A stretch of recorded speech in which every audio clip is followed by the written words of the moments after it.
Assalamualaikum warahmatullahi wabarakatuh. Selamat pagi dan salam sejahtera untuk kita semua.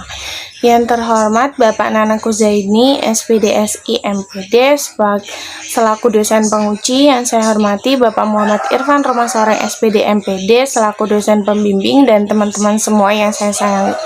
Izinkan di sini saya akan mempresentasikan hasil proposal saya yang berjudul Perbandingan Strategi Pembelajaran Heuristik dan Ekspositorik terhadap Kemampuan Berpikir Kreatif Siswa.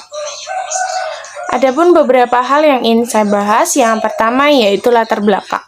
Latar belakang ini ada karena rendahnya penguasaan materi matematika siswa di Indonesia yang menyebabkan rendahnya prestasi siswa yang ada di nasional maupun di internasional. Hal ini terbukti terlihat dari hasil Trend International Mathematics and Science Studies pada tahun 2015 yang menunjukkan bahwa Indonesia ada di peringkat 46 dari 51 negara. Dan terlihat juga dari Programmer for International Student Assessment dalam kategori kemampuan membaca, sains, dan matematika yang mendapatkan hasil bahwa Indonesia berada di urutan 70 keempat dari 79 negara. Dari studi pendahuluan yang saya lakukan pada Selasa 20 Desember 2022 menunjukkan hasil dari 32 siswa yang saya berikan tes kemampuan berpikir kreatif mendapatkan sebanyak 46,875% yang mendapat kategori tidak kreatif, 18,75% mendapat kategori cukup kreatif, 18,75 mendapat kategori kreatif, dan 15,625 yang mendapat kategori sangat kreatif. Hal ini terlihat bahwa dari kategori tidak kreatif dan cukup kreatif itu mendapatkan lebih dari 50%, yang dapat diartikan bahwa tingkat kemampuan berpikir kreatif siswa masih rendah. Ini terlihat juga dari penilaian akhir semester GASAL tahun 2022 yang menunjukkan bahwa 90,625% siswa mendapat nilai di bawah KKM dan 9,375% mendapatkan nilai di atas KKM dengan nilai KKM 75. Dari hasil wawancara yang saya lakukan kepada guru juga mendapati hasil bahwa ternyata siswa ini ingin diajak andil dalam pembelajaran, namun ternyata guru masih kurang dalam memiliki kemampuan metode-metode maupun model pembelajaran lainnya. Ada juga siswa yang lebih menyukai metode pembelajaran bahwa guru sebagai pusat pembelajarannya. Dari latar belakang ini saya tekankan lagi mengenai penelitian yang terdahulu, yaitu penelitian dari Linda Rusdiana tahun 2013 yang berjudul Pengaruh Strategi Heuristik terhadap Kemampuan Berpikir Kreatif Matematika Siswa, yang menunjukkan hasil bahwa ternyata kemampuan berpikir kreatif siswa itu meningkat setelah diberikan strategi pembelajaran heuristik. Lalu ada juga skripsi Saputra tahun 2019 yang berjudul Perbedaan Peningkatan Kemampuan Berpikir Kreatif dan Kemampuan Representatif Matematika pada Model Discovery Learning dan Ekspositorik di SMP Swasta Setiabudi Abadi Perbaungan, yang mendapatkan hasil bahwa siswa yang diberikan metode pembelajaran ekspositorik mendapat nilai rata-rata sedang. Fakta inilah yang menyebabkan penulis untuk memilih judul Perbandingan Strategi Pembelajaran Heuristik dan Ekspositorik terhadap Kemampuan Berpikir Kreatif Siswa.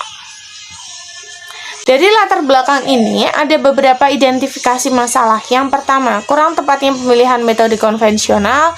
Yang kedua, strategi pembelajaran yang masih monoton. Ketiga, rendahnya kemampuan berpikir kreatif siswa.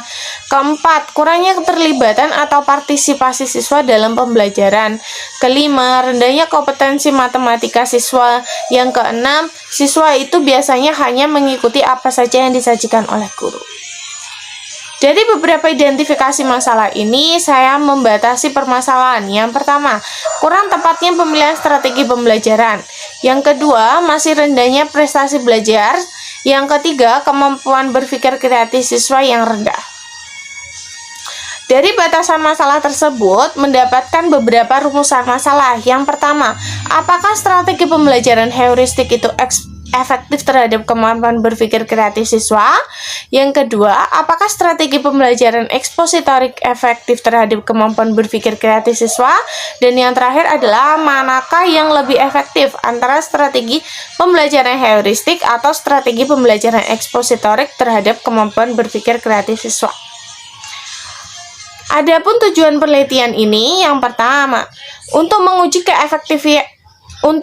keefektifan strategi pembelajaran heuristik terhadap kemampuan berpikir kreatif siswa. Yang kedua, untuk menguji keefektifan pembelajaran ekspositorik terhadap kemampuan berpikir kreatif siswa. Dan yang ketiga, untuk menguji strategi yang lebih efektif antara strategi pembelajaran heuristik atau ekspositorik terhadap kemampuan berpikir kreatif siswa. Ada beberapa kajian teori. Yang pertama yaitu strategi pembelajaran heuristik. Strategi heuristik itu merupakan strategi pembelajaran yang menekankan pada proses pembelajaran yang mendalam dan bagaimana proses berpikir intelektual siswa itu dikembangkan. Sedangkan strategi pembelajaran ekspositorik itu yaitu menekankan kepada proses penyampaian materi secara verbal atau biasanya disebut dengan ceramah atau diskusi dari seorang guru kepada sekelompok siswa yang akan mengalami pembelajaran dengan maksud siswa dapat menguasai materi pembelajaran secara optimal. Dan yang ketiga yaitu kemampuan berpikir kreatif. Kemampuan ini adalah kemampuan untuk menciptakan atau menemukan ide yang baru, yang berbeda, tidak umum, orisinil, yang membawa hasil pada pasti dan tepat. Ada beberapa penelitian terdahulu yang menyebabkan peneliti memilih judul ini. Yang pertama yaitu skripsi Linda Rusdiana tahun 2013 yang berjudul Pengaruh Strategi Heuristik Terhadap Kemampuan Berpikir Kreatif Siswa. Yang kedua, jurnal Ayu Sofia Puspita tahun 2023 yang berjudul Strategi Pembelajaran Ekspositorik dan Heuristik Ekstrakurikuler SMP PGRI 1 Budur Sidoarjo dalam mengukir prestasi di bidang seni. Yang ketiga, skripsi Yevi Herawati 2018 yang berjudul Pengaruh Strategi Pembelajaran Ekspositori Terhadap Hasil Belajar IPA pada Siswa Kelas 5 SD Negeri 116 Bengkulu Selatan.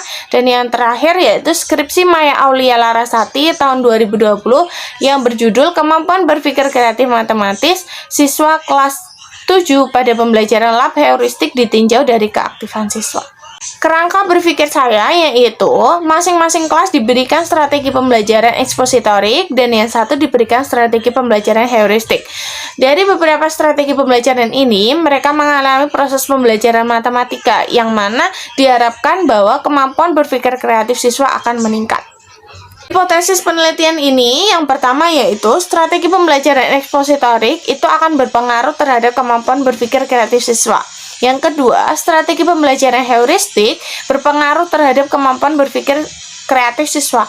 Dan yang ketiga yaitu strategi pembelajaran heuristik itu lebih berpengaruh terhadap kemampuan berpikir kreatif siswa.